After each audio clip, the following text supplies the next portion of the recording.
Hey everybody, here I am again, back for part 2 of talking more about the delays in the Helix.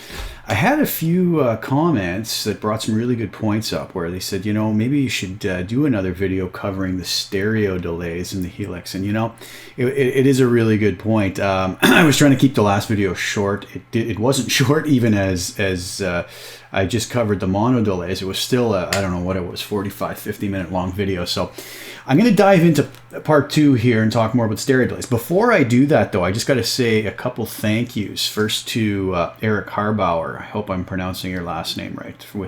As a guy who has a really hard last name to pronounce, it gets butchered all the time. I apologize if I'm not getting it right. But Eric answered my question that I had in the last video about the ramp function, if you remember, on the Cosmos delay.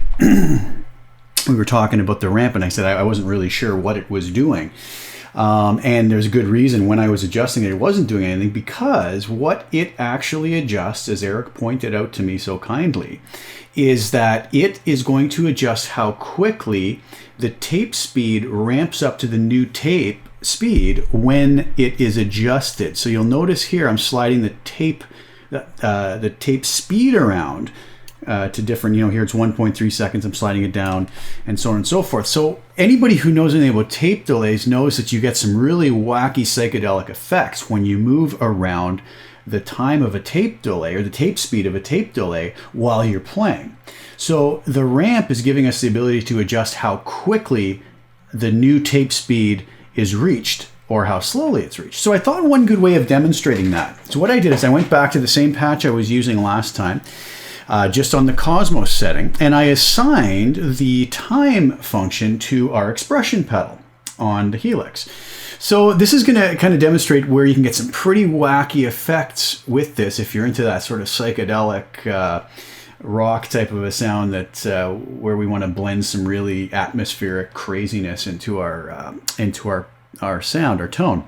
So I'm going to start off with the ramp low, and you'll notice here if I just go over to my expression pedal, sorry to turn on you here, but you'll notice on the screen the time function is now moving up and down. I'm not sure why it's not going all the way up to 2 on that, but it doesn't matter for this function. Anyways, I got 150 milliseconds at the heel position and somewhere around 1.7 seconds at the toe position. So let's listen to what that sounds like. And I set this pretty extreme. I set the mix at 100%, the feedback around 40%, just because I want it to be noticeable again with what you're hearing. So with the ramp at 0, let's listen to what that sounds like.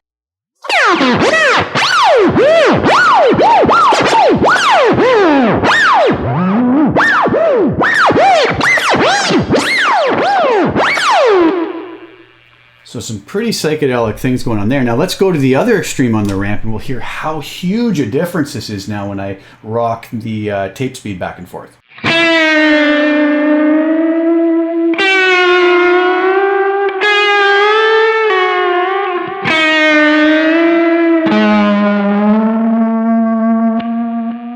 So you can hear how it takes much longer for the tape to reach its new speed. Let's go somewhere in the middle and try that again.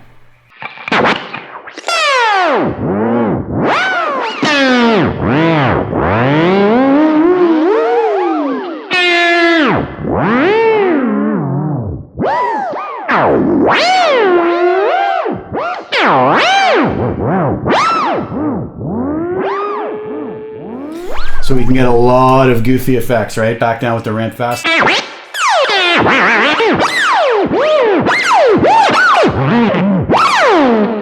And if we mix that in with a 50% mix.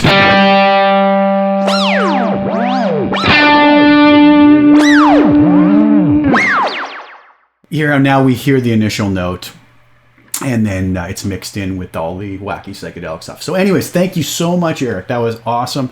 And now I understand what ramp is. I'm going to sleep very well at night now knowing that. And it's a really cool function, assigning. For anybody who doesn't know how to do that, if you go to your Helix, to whatever parameter it is you want to assign to the expression pedal, the controller knob, just press it. And what will come up is a page where it says, you'll see a little learn function button, and press that, and whatever you touch, so in this case the expression pedal, as soon as I hit learn function and rock the expression pedal, the Helix learned that I want that parameter controlled by expression pedal. That's also in the manual, so take a look at that. The other shout out I wanted to give was to one of my YouTube followers named Newcomer, who gave me the idea to say, okay, please do something on stereo delays. That was awesome. He also said about maybe waiting to do a reverb video until the new HX reverbs are out, and I think that might be a good idea, so I might put that on hold and talk about some other things until those come out. He also brought up a really, really good point that I failed to mention about the Adriatic delay. If you remember in the last video, we talked about the bucket brigade, and that bucket brigade was had a very short delay time possible. I think only up to 300-400 milliseconds, somewhere around there. Don't quote me on that, but the Adriatic delay is basically the same delay but with a much longer delay time possible. So that was awesome. Thanks so much for that as well. Okay, so on to the stereo delays.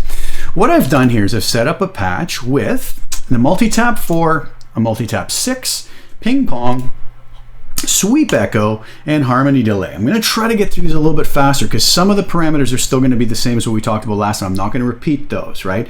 We're still going to have things like time, which can be either in seconds, milliseconds, or note-based, quarter notes, eighth notes, half notes, whatever you need. Feedback, we talked about. Diffusion on the multi-tap 4, we'll talk about when we get to that. Low cut, high cut, we talked about that. Mix, we talked about. But we are going to have some new parameters we need to dive into. So let's get started with the multi-tap delay. The multi-tap delay is going to allow us to have numerous repeats at different time settings, basically. Okay, so if we go through and we say, I just have this set to a 1 second delay time. You'll see why in a minute. I'm not doing the note-based one here because I want to be able to think in terms of just kind of some easy math this time, okay? And you'll see why I say that in a second. So I have my mix set at 43. The diffusion on here, to my ears, just seems to add a little bit of ambience to our tails when it's cranked up, a little bit of a reverb ambience to it. So you can play around with that. It's not a dramatic thing. It's the type of thing you might dial in halfway just to get a little bit of ambience on your delayed repeats, okay? But where this gets interesting in the multi-tap is when we get down to tap 1, tap 2, tap 3, tap 4. So multi-tap 4 is going to allow us to have 4 separate repeats with certain variables we can adjust, all right? So tap 1 is going to has this tap 1 scale, tap 1 pan, and tap 1 level. Now, because we're dealing with a stereo field now, and I really encourage everybody to listen on headphones, decent set of headphones or decent set of speakers. Headphones is the best for this because you're really going to hear the delays move around in this video, which is gives a really neat depth to our sound. Stereo delays can be really a lot of fun. So what happens here is, you remember, I had a 1 second delay set, right? So let's just look at tap 1 scale. Now I have that set at 25%. What that means, if I set that down here at 0, let's bring our tap level up, okay? It's almost like we don't hear a delay. It's almost like just a really subtle, maybe, I don't know, maybe 10 or 20 millisecond delay, almost to the point where it seems like it's playing the same thing. So the scale is going to allow us to have our repeats or our echoes at a percentage of the value that we set up here. So the value I've set is 1 second. So if I go now and say I'm going to move this tap scale all the way up to 100%, I'm going to get a 1 second delay. If you notice, I got 1 second later, I got my repeat. Well, that's fine because that's how we set the delay up. So let's just leave the first tap there because that's what we were expecting, right? A 1 second delay. That's what I set it at. The tap 1 pan is going to tell me where I can put it in the stereo spectrum. Right now, I'm hearing it on my left side because I have it 100% left. If I wanted that on the right side, I could just scan that over the right side. Now you're going to hear it on the other side. I could also just go in the center, which would be more just like a mono delay. Okay, well, let's just keep it on the left for now. That's fine. Okay, so that's pretty simple. We've got a 1 second delay. I have the feedback set for a single repeat. Now let's go to tap 2. So let's say we want to add another delay. And well, this now gives us the really neat ability to say, okay, I don't want it to just be a 1 second delay. Maybe I want it to be a 500 millisecond delay. Simple enough. I go to 50%. So I'm scaling it back by 50%. So instead of a 1 second delay, I cut that in half. And it's going to be a 500 millisecond delay. And I'm going to pan that to the right side. So I'm going to get one repeat over here, and then I'm going to get one repeat over here. And I can change the levels of these. For now, I'm just going to keep them all equal, okay? Let's listen to that. So I got the 500 millisecond repeat here, and then a second repeat here.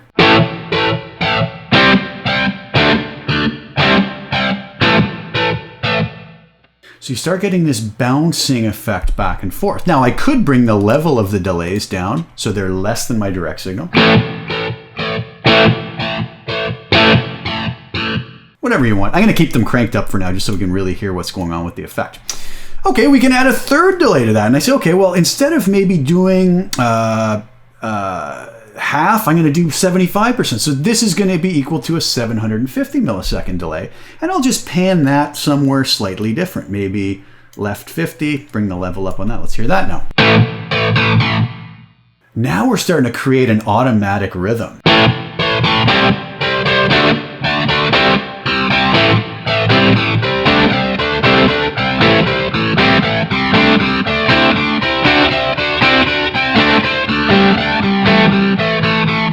Starting to move around in the spectrum, the stereo spectrum, and it's giving us kind of a rhythmic feel to it. And I have a fourth tap panned fully right, and I said it's something a little goofier, 90%, which will be a 900 millisecond delay panned fully right. Let's bring that one and see what that does.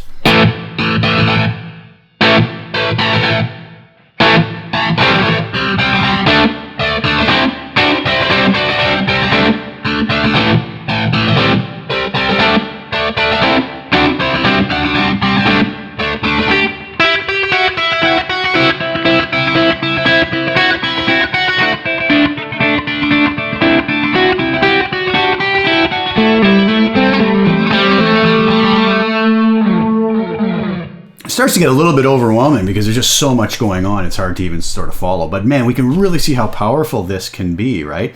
And there's so many variables. I'm not even going to dive in much more than that other than to just explain what's going on, and everybody can then take that knowledge and experiment with it. This also gives us the ability to add some modulation, chorus, or vibrato, right? And again, like we said last time, if I go really extreme on this, you'll hear it. Right, it gets kind of zany and goofy at extreme settings, but we discussed that last time, so I'm not going to go on with that. Okay, so let's move on to the next one, multi-tap 6. Well, if we dive into that, basically, I have a lot of the same settings: time, feedback, low cut, high cut, mix, level, tap scale, tap pan, tap level, same sort of stuff that we just talked about, except this time it's going to give us 6 taps. So if 4 wasn't enough and that zaniness we just heard wasn't enough, you can now dive in and do 6, which is kind of crazy, right? It doesn't have any modulation, it seems, so that's just going to be more of a straight delay. But essentially, you know, at my quick scan over this, I don't see anything else that's going to be much different than the multi-tap 4, other than the lack of modulation. I'm sorry, the multi-tap 4 had the diffusion. This does not, okay? So it's going to be a more simple version in some ways and a more complicated version in some ways. Many more multi-taps available, so many more different echoes with all those same parameters. So again, not much point in messing there.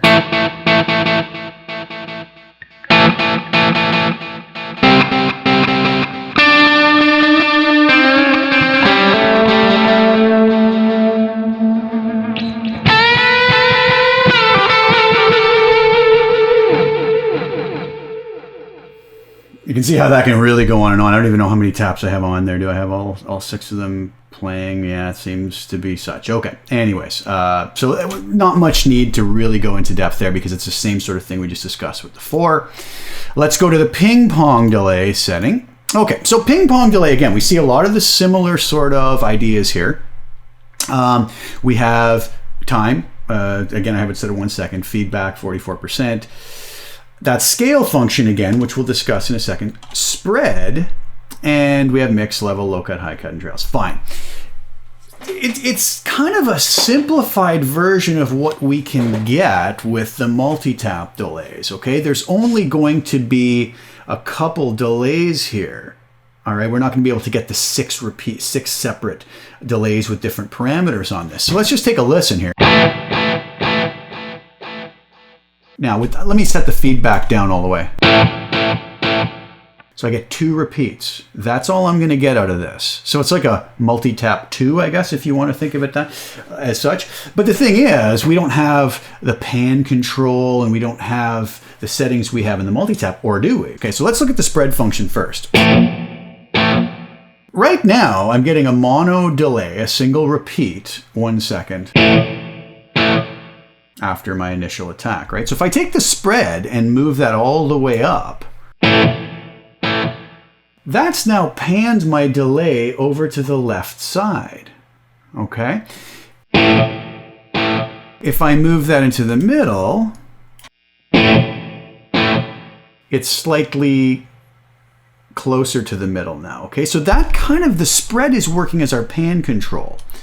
So at 0, it's in the middle, mono.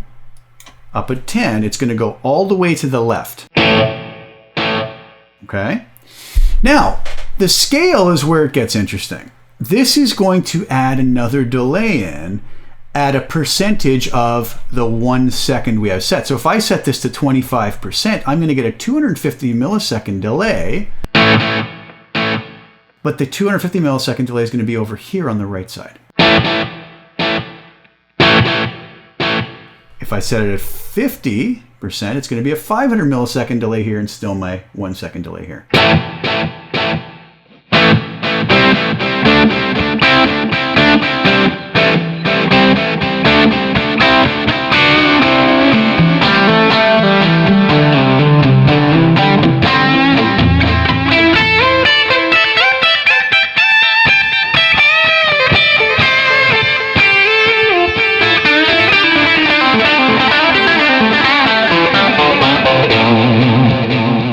It can get pretty messy pretty fast if you start playing any faster kind of things. Although if you get really...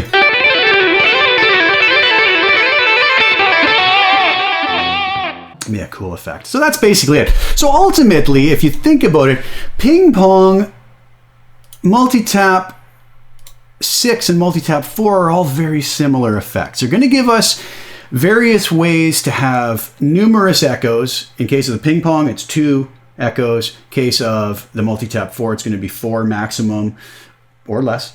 And the multi-tap 6 is going to be 6. And the ability to place them in the stereo spectrum in specific ways and scale the time around our time setting. So really, really cool, interesting stuff. Okay, let's move on to sweep echo. Not going to spend a ton of time here.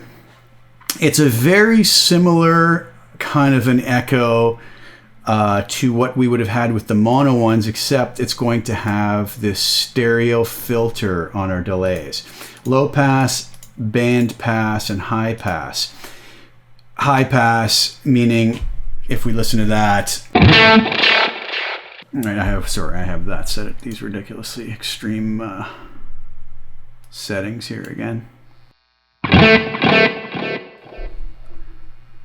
Turn it right down. There's high pass, low pass, right, where it's cutting all the highs off, whereas the high pass is cutting all the lows out, but then modulating that based off of our settings here, which we'll talk about more in another video, the modulation, choruses and whatnot, right?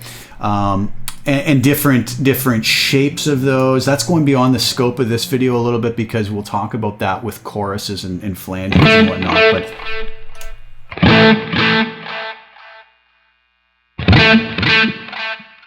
you can kind of hear various differences in the way it's modulated. So I'm not going to get too much into that. So the sweep echo is basically a stereo echo where we can modulate the echoes in a lot of different ways, which we will talk about in a future video. And then this one's really neat, the harmony delay. Okay. This has a few separate things on it that may confuse some folks. Note sync, same thing, right? I have it set to quarter note triplets. You'll see why in a minute. Feedback, again, that's simple. How many repeats we're going to get. The key of the song, well, because it's dealing with harmonizing what we play, it needs to know what key we're in so it can accurately tell what note it should play, okay? I have it set key of A major just because that's what it was set on. I figured, fine, I can, play around in the key of A major. We'll come back to that in a second, though. Mix is the same and level's the same and so on and so forth. So the voice 1 shift, voice 1 level, voice 1 pan. Okay, well the voice 1 pan is simple. Voice 2 pan, that's just like what we talked about the multi-taps. It's going to take whatever echo it gives us and we can place it in the stereo spectrum left or right, however we want it. The voice 1 level, voice 2 level, same thing. How loud do we want those repeats? That's simple enough as well. The voice 1 shift and voice 2 shift is where it gets interesting though. It's asking us, what note do we want it to repeat in relation to the root note we play? So I'm in the key of A major. All right, so let's just do this. Let's turn our voice 2 level down. I'm in the key of A major. Now if I set this to 0,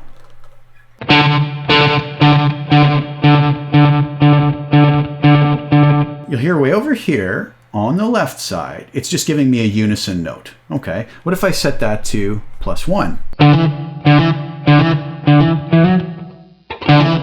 Now, what we hear there is that's giving me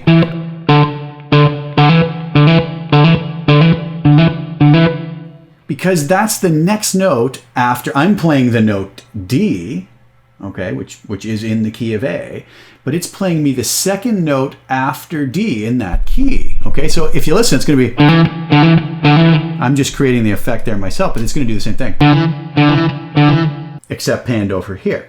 So then it's asking me, well, maybe I want the third note after that in the scale, which in this case would be an F sharp. Fourth note, that's giving me the G sharp and so on. So it's asking us how many notes above the note you're playing do you want us to give back to you in that particular key. A little bit confusing, but what I set it up for here is +2 and +4. What that's going to give me is a little triad, either major or minor, depending on the note I'm on. So if I hit an A note in the key of A, oh, I'm sorry, I got to turn the voice level 2 up. So you're going to get 2 echoes. One is going to be a major third above the note I'm playing, and one's going to be a perfect fifth above.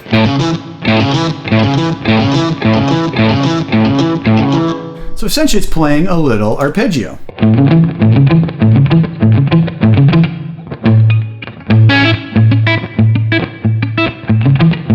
However you want to look at it, right?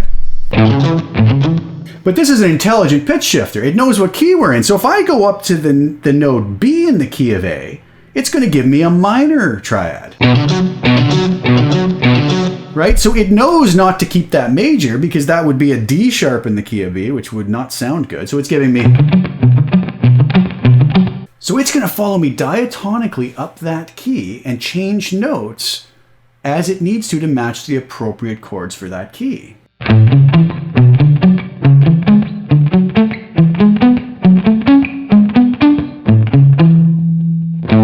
Which is a really neat function. Okay, so if I turn that back on,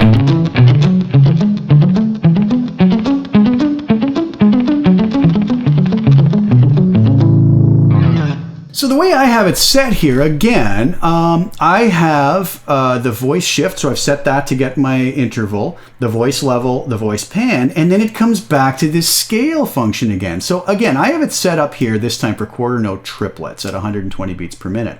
But I scaled it so that I'm going to get one of the voices at 33% of that time-wise and one at 76% of that time-wise. I can also add in the root level, which will give me another voice that will always play the original note again. I don't know if you hear that at the end. Right? Root pan, maybe if I pan that off. You can kind of hear that in there. I just want that off for now.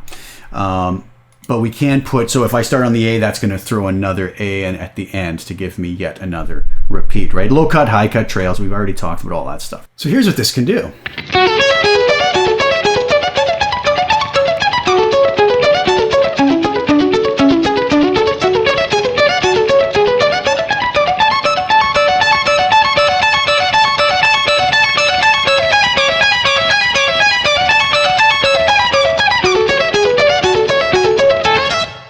Pretty neat stuff. And obviously I think Anybody who grew up listening to the era when Steve Vai was around will recognize a similar kind of a thing going on there to what he did on Passion and Warfare with Ballerina 1224, I think, was the name of the little piece of music he did. Really neat stuff. I think he did that with the old Eventide H3000. Somebody correct me if I'm wrong on that, but I think that's what it was that he used for that. So Line 6 has given us some pretty neat things in here as well. Okay, so that's some more stuff about the delays that I hope help people out with the stereo delays. And sort of in the beginning, I was recapping a few things about the